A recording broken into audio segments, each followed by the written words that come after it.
In this experiment, we are going to train a model that can recognize when a person is wearing a mask. And we're also going to try a few different variations to see how the model performs when in situations that it hasn't seen before. So I will name that person wearing a mask.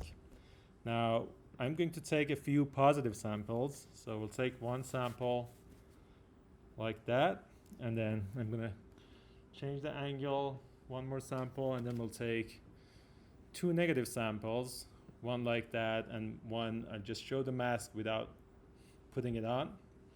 Now we're going to train the model. It takes a little bit for the model to train on these samples. Note that the model has never been trained on a mask specifically, but it's going to start doing a real-time inference based on these samples in a second.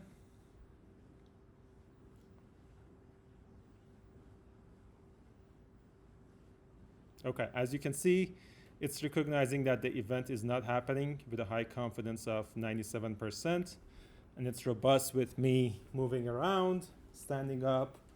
Now, if I put the mask on, it immediately recognizes that, and again, it's robust with me moving around.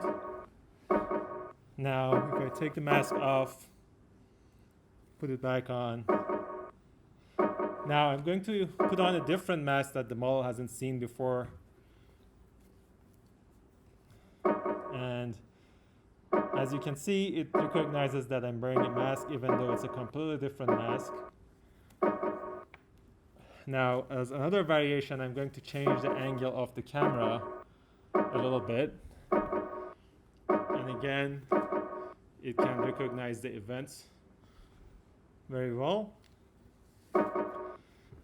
Now we're going to try it with a different person also, with Lindsay, that the model has not seen before, to see if it can recognize a different person wearing a mask.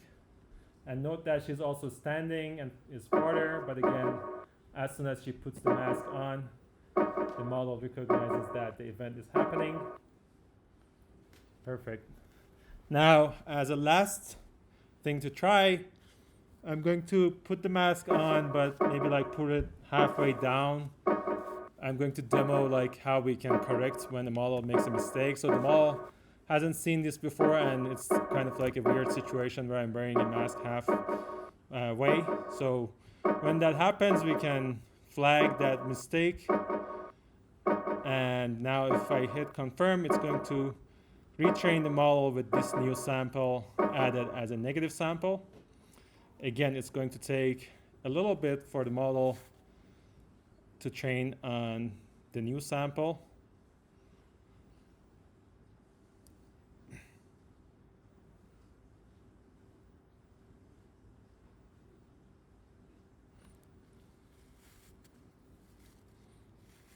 So now the model is doing real-time inference again. As you can see, it's working with the mask properly on.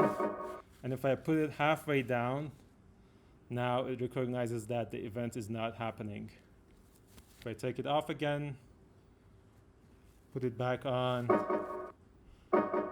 Yeah, so this way the user can provide feedback and the model keeps getting better when there's a new situation which is a little vague, or if the model makes a mistake. Perfect, thank you.